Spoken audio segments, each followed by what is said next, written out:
Hello everyone, I hope બધા મજામાં છો. અમે પણ મજામાં છીએ અને અમે કશે જવા માટે નીકળી ગયા છે. તો અમે ક્યાં જઈ રહ્યા છીએ એ જોવા માટે આજના આ વ્લોગમાં બન્યા રહેજો. અને તમે જોઈ શકો છો અહીંયા કેટલા બધા પક્ષીઓ બેઠા છે. આ છે સિંધ રોડનો જે ફેમસ પુલ છે એ છે. અને અમે ત્યાંથી નીકળી રહ્યા હતા અને અમે બહુ જ બધા પક્ષીઓ જોયા, તો અમે ત્યાં થોડું મેં કેપ્ચર કરી લીધું વિડીયોમાં. અને હવે અમે આગળ વધી રહ્યા છે અને અમારું 4 વાગ્યા જેવું નીકળવાનું પ્લાનિંગ હતું, બટ 4 વાગે નીકળવાનું પોસિબલ થયું નહીં, થોડા લેટ ઉઠ્યા એટલે.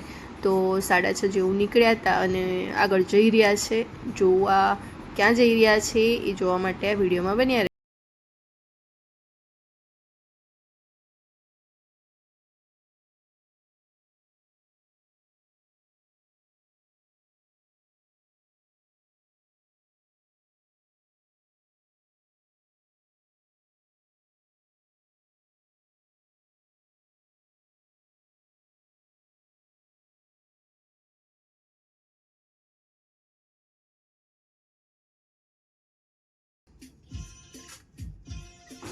અત્યારે હું સોંગ સાંભળતા સાંભળતા બહારનો વ્યૂ એન્જોય કરી રહી હતી અને મને તો ખૂબ જ મજા આવે. અને મારા જેવા આવા કેટલા લોકો છે જેને બહાર આઉટિંગ માટે જાય ત્યારે સોંગ સાંભળવા અને બહારનો વ્યૂ એન્જોય કરવાનું ખૂબ જ ગમે છે. મને કમેન્ટ કરીને જરૂરથી જણાવશો જે પણ આ વ્લોગ જોઈ રહ્યા હોય એ.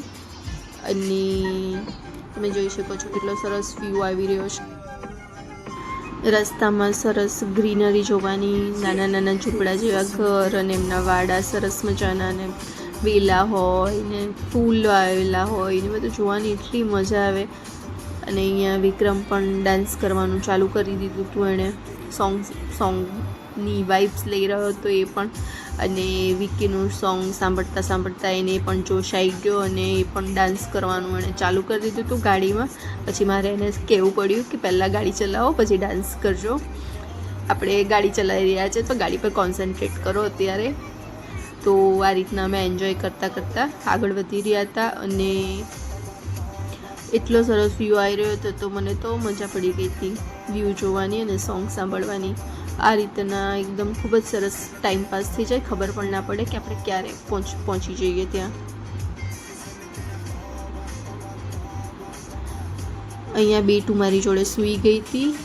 એનું સૂતા સૂતા એનું ટેબ્લેટ વાપરી રહી હતી, ગેમ રમી રહી હતી.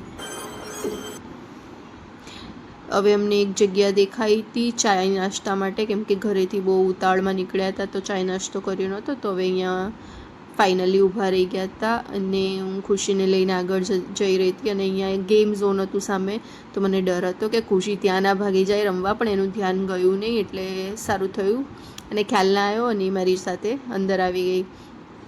અને અહીંયા તો અંદર આવીને મેં સૌથી પહેલાં જ ચાય ઓર્ડર કરી દીધી હતી, કેમ કે નાસ્તો ન હોય તો ચાલે પણ ચાય તો જોઈએ જ, એટલે મેં ચાય ઓર્ડર કરી દીધી હતી. અને અહીંયા મેં ઇડલી અને બ્રેડ બટર ઓર્ડર કર્યું હતું. ખુશી માટે બ્રેડ બટર વિચાર્યું હતું અને અમારા લોકો માટે ઇડલી, પણ થયું ઉલટું. ખુશીએ બ્રેડ બટર ખાધું નહીં અને ઇડલી ખાઈ ગઈ, તો એના બ્રેડ બટર પછી મારે ખાવા પડ્યા. અને નાના છોકરાઓનું જનરલી આવું જ ચાલતું હોય છે. પછી હવે આ બંને બાપ દીકરીનું ચાલુ થઈ ગયું હતું પ્રેમલાપ. મેં જ્યાં પણ જઈએ ને ત્યારે બંનેનું આવું ચાલ્યા જ કરે. મને તો સાઈડ જ કરી દે બંને જણ, ખુશી અને ખુશીના ડેડી, બસ બીજું કોઈ ના જોઈએ એ લોકોને.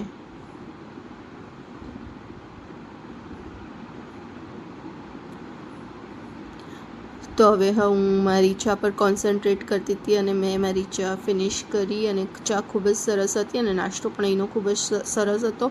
અમે ધંધુકા સાઈડ પહોંચી ગયા હતા, હજુ પણ થોડો રૂટ બાકી હતો, તો વિચાર્યું કે પહેલાં ચાય નાસ્તો પતાવી દઈએ પછી આગળ વધીએ. તો હવે ફાઇનલી ચાય નાસ્તો પતાવીને આગળ વધી રહ્યા હતા. અને તમે જોઈ શકો છો આ બોટાદ તરફ જવાનો રસ્તો છે. હવે મેં બોલી દીધું છે કે અમે બોટાદ જઈ રહ્યા છે, તો અમે સૌરાષ્ટ્ર જઈ રહ્યા છે. અને મને તો રોડ ટ્રીપ કરવાનું એટલું ગમે કે એની કોઈ લિમિટ નહીં. મને 10 કલાક બી બેસવું પડે ને તો આઈ કેન એન્જોય. અહીંયા ખુશીએ ખાવાનું ચાલુ કરી દીધું હતું અને ભૂખ લાગી ગઈ હતી તો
ફાઇનલી હવે અમે બોટાદમાં એન્ટર થઈ ગયા હતા અને તમે જોઈ શકો છો પહેલાં તો મને એવું લાગતું હતું કે ગામડું છે, બટ હવે ગામડું નહીં, ખાસું એવું ડેવલપ થઈ ગયું છે અને એક સિટીની જેમ જ લાગે છે, ટાઉન જેવું.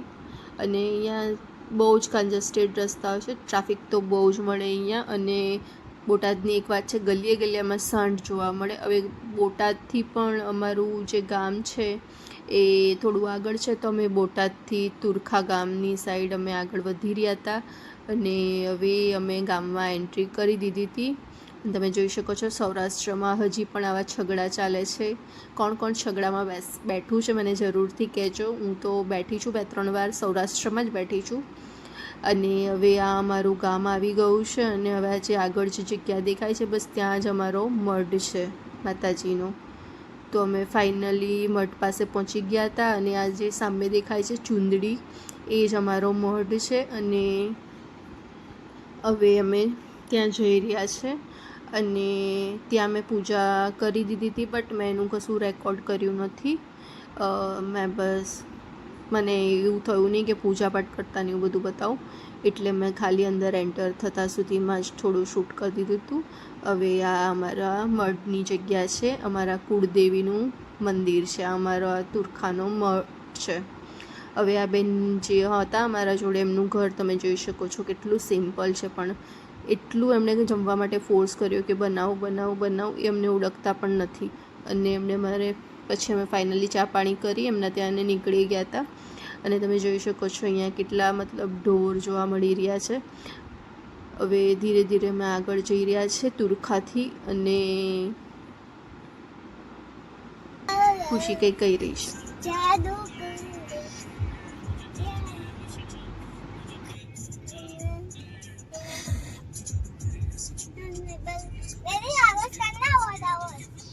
નહીં, માથું દુખશે મને. ને ખુશી અને ડેડી પાસે આગળ જઈને બેસી ગઈ હતી અને મને પાછળ બેસાડી દીધી હતી. અને હવે અમે તુરખાથી બોટાદ જવા માટે આગળ વધી રહ્યા છે.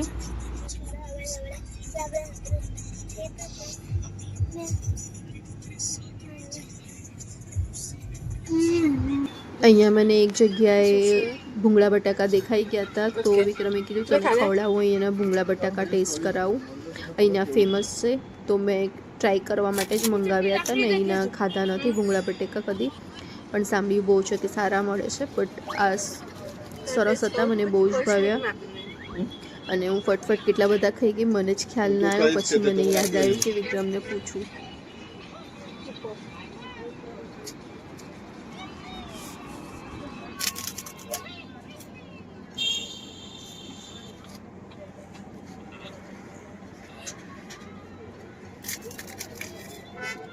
કેવા લાગે? સારું છે ને?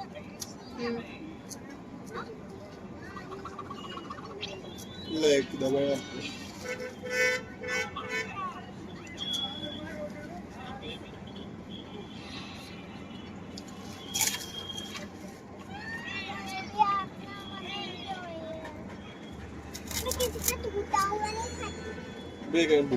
હવે ફાઇનલી અમે ત્યાંથી આવવા માટે નીકળી ગયા હતા અને ઘર તરફ આગળ વધી રહ્યા હતા. અને અમને પહોંચતા 10:30-11 થઈ ગયા હતા, કેમ કે અમે રસ્તામાં જ જમવાનું પતાવીને આવ્યા હતા. અને છેક સુધી વિડીયો જોવા માટે થેન્ક યુ. મળીએ નેક્સ્ટ વ્લોગમાં.